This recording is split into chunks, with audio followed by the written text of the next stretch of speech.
Just because they applaud you doesn't mean that they are really rooting for you. Greetings, guys. Welcome back to my channel. My name is Monette. This is my channel, Evolve with Monette. For those of you that are new here, I am a professional intuitive empath. Come on in. Thank you for inviting me in. This is an lesson that every Earth Angel needs to know. People will do a lot to get close to you. They will maybe love bomb you, even if it's not a romantic relationship. That can happen in platonic relationships too, where they will love bomb you and be like, you're just so amazing or whatever. And then the closer they get to you, the more and more and more they start to really despise you, resent you, because you hold mirrors up, because you're living in a level of authenticity they really can't relate to. It makes them uncomfortable. And so people will start to create lore around you, start to tell fictional stories, start to smear campaign you, and start to nitpick you. And that's something that I want you to tap into. When you feel like someone's negging you, being negative on purpose, and someone is nitpicking you, that should send off a red flag and an alarm bell for you. Especially if they were like, you're amazing, you're so amazing, you're this and that. Pay attention to the times you've had that happen in your life. It is a huge red flag. And what happens is, you know, we do a lot of dying to our ego. And I had a wonderful teacher, so I'm going to give credit to her teaching me this lesson. Excuse me. Confirmation burp. That you need your ego. That's what I was about to say. Yes, you can die to your ego, and you can check yourself for whatever wounding, tighten it up, clean it up. But it's very important. Hold on one second, guys.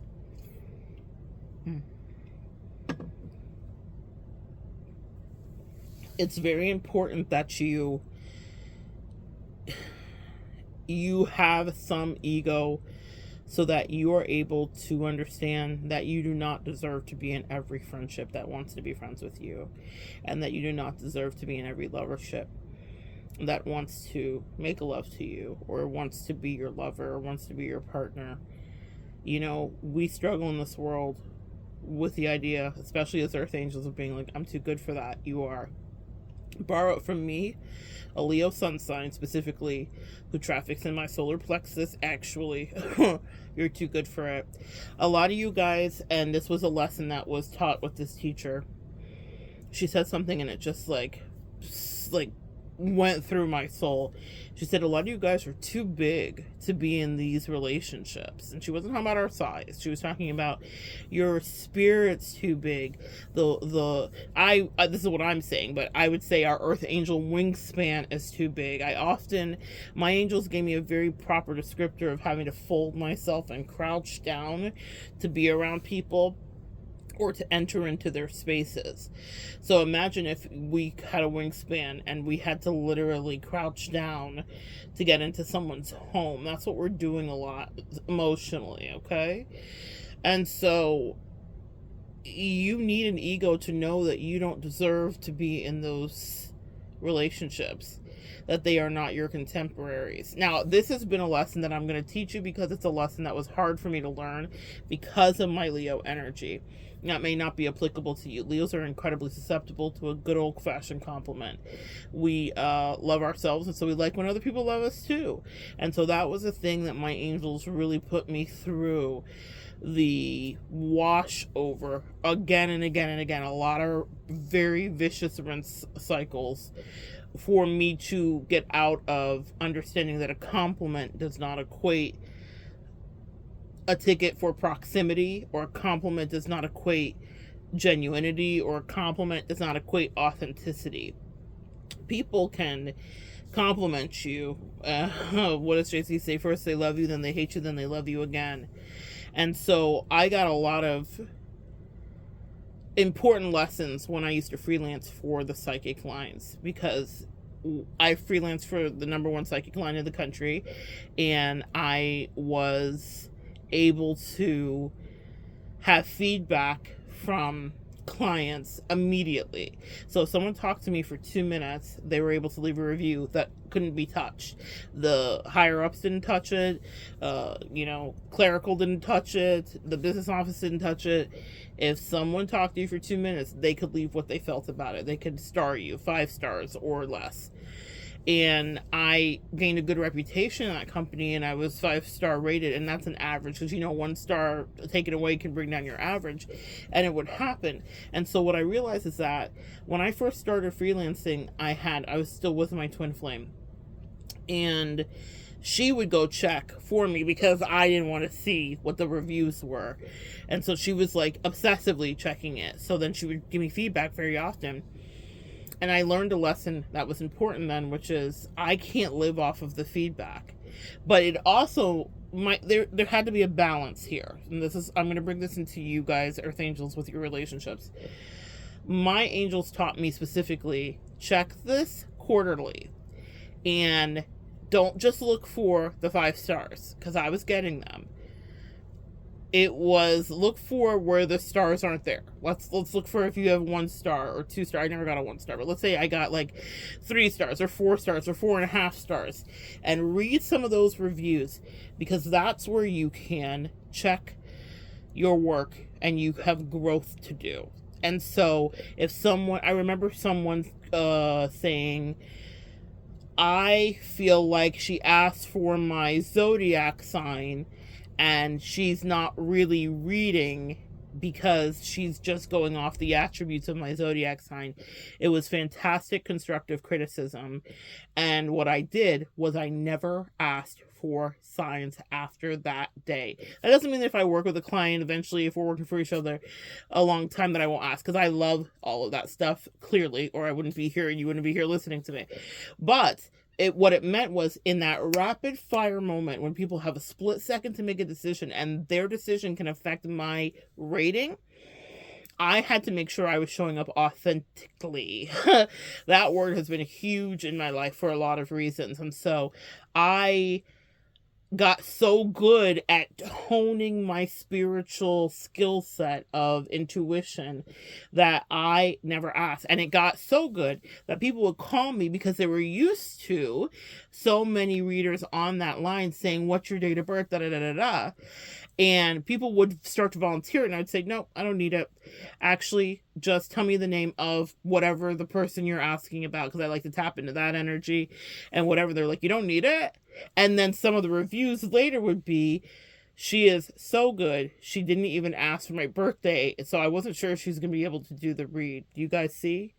So what turned out to be a criticism of me is something that I was able to flip and transmute into my best skill set, which made other people in those same comments recommend, go to this reader because she's the real deal.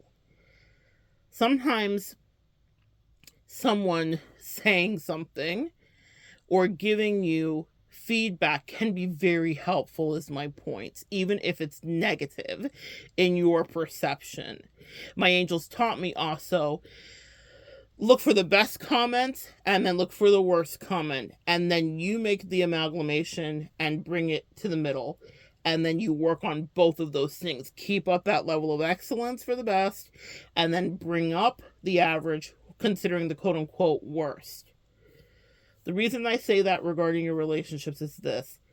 It's okay for people to have opinions to a certain degree, but you have to know what you allow yourself to ingest, and you cannot be so swayed so easily. If I wanted to get the big head and be like, oh my God, 5 stars all the time, da da da da, then I wouldn't have gotten selected to be on the Council of Advisors. I wouldn't have gotten selected to shoot commercials. I wouldn't have gotten selected to help them launch their sister company. So many things that happened for me would not have happened. It's because I just kept my head down. And when they were having competitions and they were like, oh, we're doing all these pay tier bonuses, I was like, that's cool. I'm just going to still work and do what I do.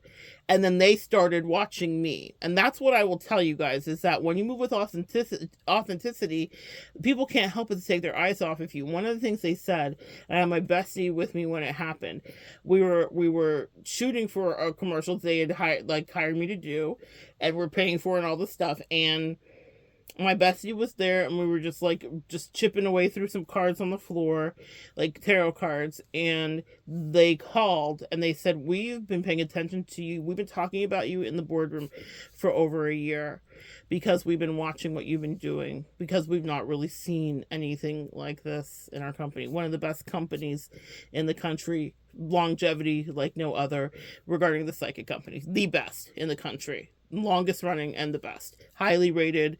They have a very rigorous hiring process. It was like 4 or 5 different interviews that included readings. I had to do readings to get it. My point is this: every compliment does not mean that people deserve access, or every compliment shouldn't be something that you totally ingest. I worked my ass off, but I did it quietly, I did it authentically.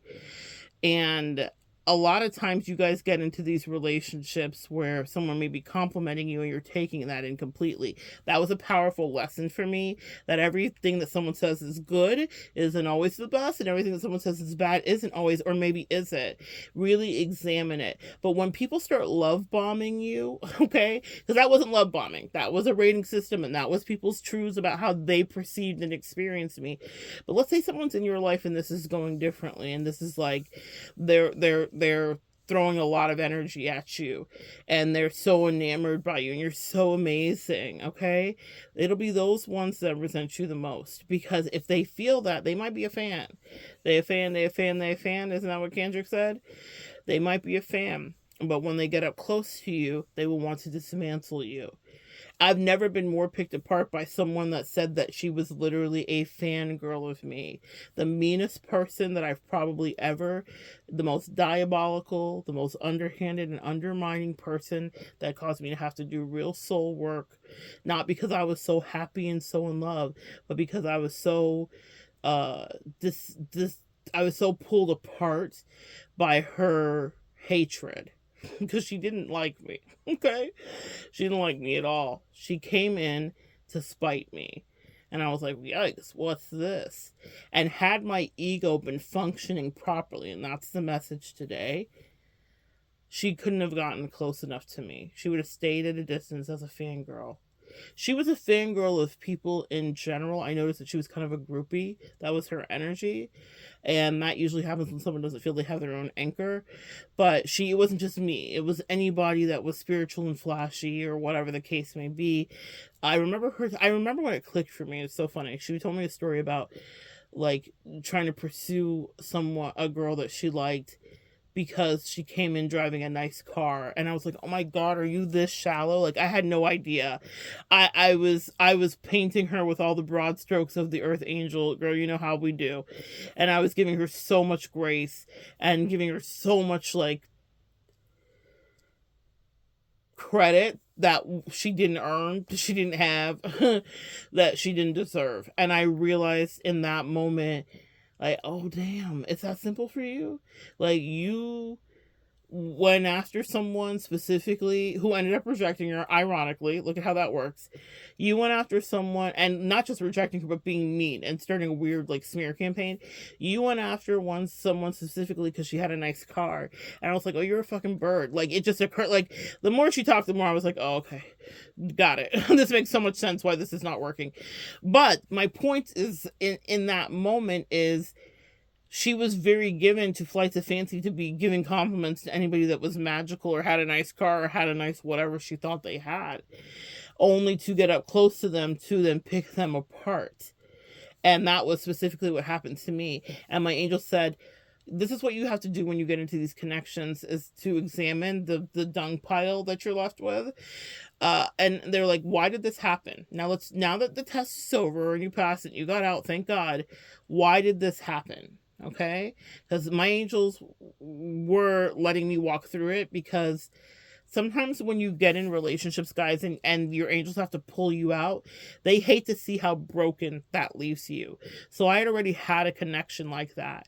And so when something that was toxic came around again, they said, you're going to have to get out of this and cause your own tower moment here. You got to leave it, because we can't stand to see you be broken like you were with whoever. For me, it was my twin flame, where someone's treating you terribly, but you still want to be with them and whatever. I mean, I got to the fed up part of not wanting to be with her. But the point is that, you know, the initial phase before the breakup really happens, and you're like trying to convince yourself why you shouldn't leave when they're a piece of shit in that part.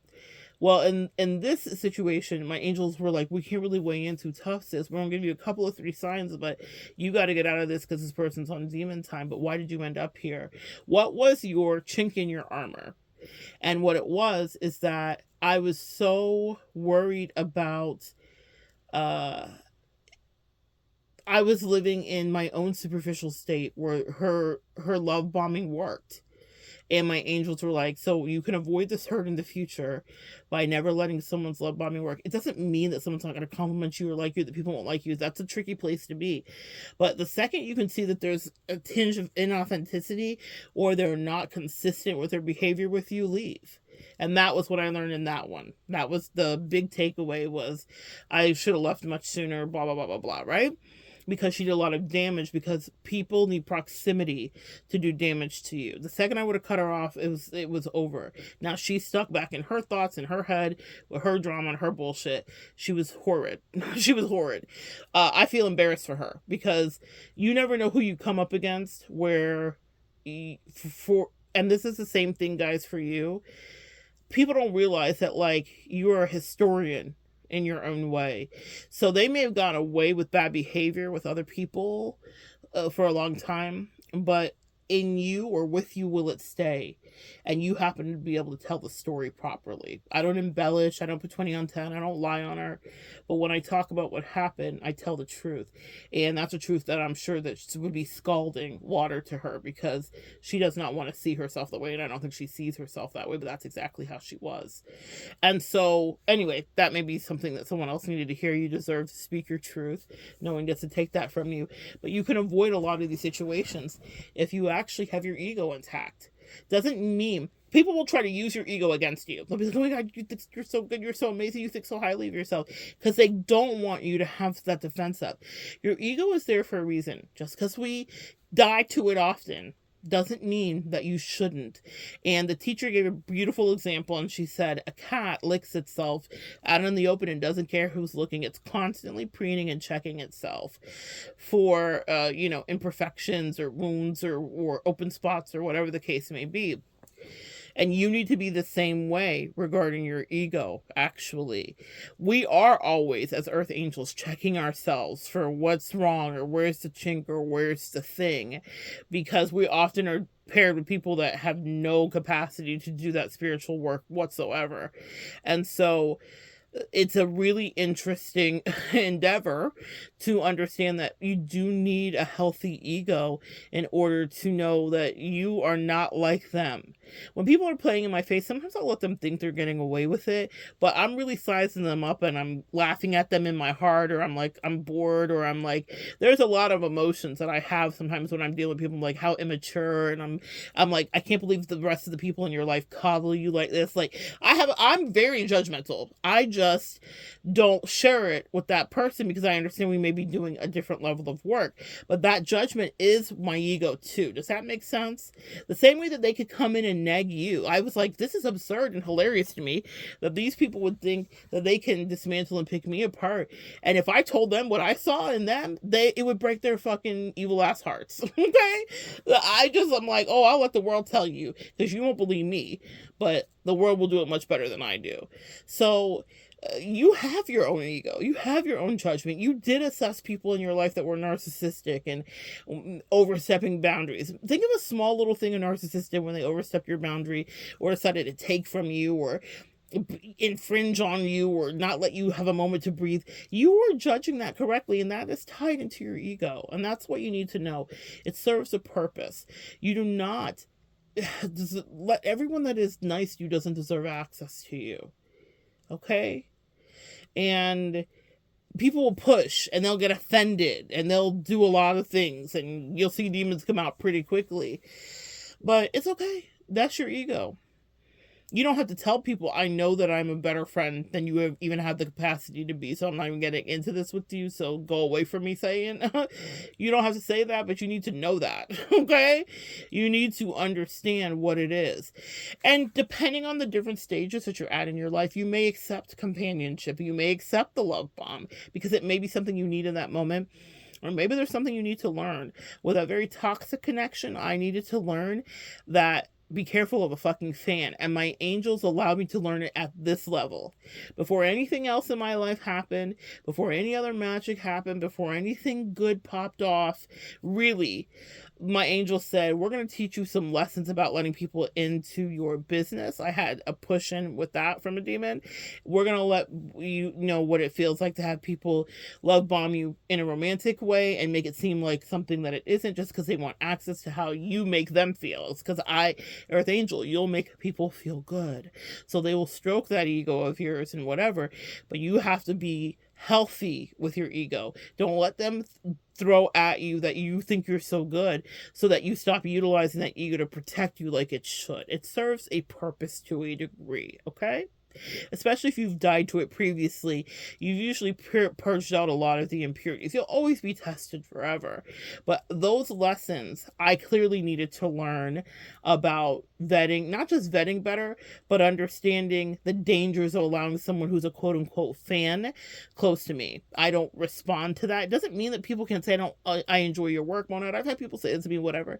I value you. I thought I wanted to be friends with you. I have that happen all the time. And there's people I want to be friends with. And I think the same thing, like, oh, you're nice or whatever the case may be.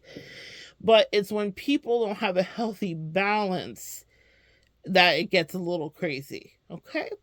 And they will use your ego against you, as in to be like, how dare you have an ego about me? You're broken here, here, here, and here. And they're motherfucking crazy, guys. That's what I'm trying to tell you. They have never done shadow work in their life. I don't know what they think they're doing. I don't give a fuck how much medicinal plant medicine they're taking. They are not connecting. I don't know where they're going. I don't know what the DMT is doing for them. I don't know what's happening, but they're not doing any real work.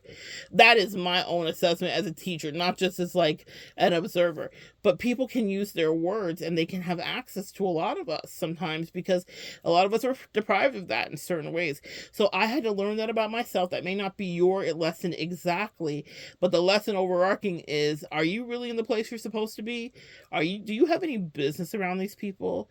I'm embarrassed because I reflect and know I had no business letting certain people around me. I knew that we were not on the same level. And by allowing them proximity, it diluted their mind further for them to think they were on the same level as me. But the crash and burn is something that I wouldn't want to see, meaning I didn't stay to see it. Because I know what it is when someone thinks that they're on the same level and then they get the reality check. And it's not a reality check by you. It's the reality check that their demons will do.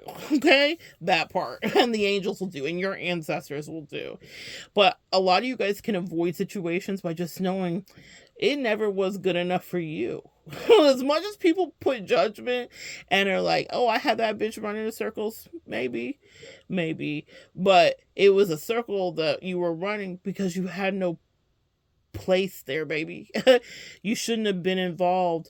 And it's okay to know that you are better than some situations, better than some friendships, better than some relationships, and better than some people if they're not spiritually ascending. That's the better bridge that I take. It's not that you're better than a person for their ethnicity, their looks, their whatever, though we do know that the whole world judges on those very, very superficial reasons all the time. But I'm going to say, and I don't, I deviate from spiritual narcissism, honestly, but if you are putting in work, you are different, and it is just known spiritually. It doesn't mean that because you're spiritual, you're better than anyone. It means that you are better than some of the levels of the relationships that you have allowed yourself to be in, and your ego will protect you from that. So make sure your ego is intact. You've died to it if you're here a couple of times. You've had your face cracked. You've had tower moments. You've had shit not go your way. You've been embarrassed with all the Z's, but all the proverbial Z's. But what I'm saying is that once you get on the other side and you've been through the ego wash machine, you're a little bit more clean. That ego protects you. There are people that want to be friends with me all the time that I'm like, okay, that's cool. I'm not interested. I understand why. I know I'm magic. I know exactly what kind of magic I am. But that's what it is too. You understand that there's a pearl inside of you to be protected. It took me a long time to clean up on aisle 9 after being around that quote-unquote fangirl lover girlfriend of mine, whatever the fuck that was. It took me a long time to put myself back together. For her, no sweat off her back. She's on to the next attack, the next whatever, the next whatever, the next whatever. But I took things not just seriously. I'm not talking about the relationship, but I take my life seriously. I take connection seriously. So that person was allowed to bleed on me. So I'm not having to clean up her bullshit. That had nothing to do with me. I was just bebopping through life. And she was like, pretty. You know what I mean? And I mean that more spiritually, okay? Like, so sparkly. Let me see what the fuck I can get out of this. And so that's what I'm saying, sis. You don't have to be in these connections. I had no business being there. Even if we would have had a 2-month connection, guess what would have happened? I probably still would have learned a lesson. Me allowing it to go a year turned it into me having to do heavy lifting and spiritual and emotional repair. And not because of love or anything. It was because of all the disgusting energy from her that I had to transmute, of all of her projections and her bullshit and her enmeshment and her mommy issues and all that shit. Those were not my things. I don't struggle with those things. Specifically, those are not my issues. I have others. Those are not them. So if I would have said to myself, girl, you're better than this. There's something she did right in the beginning where I was like, why are you dating this person?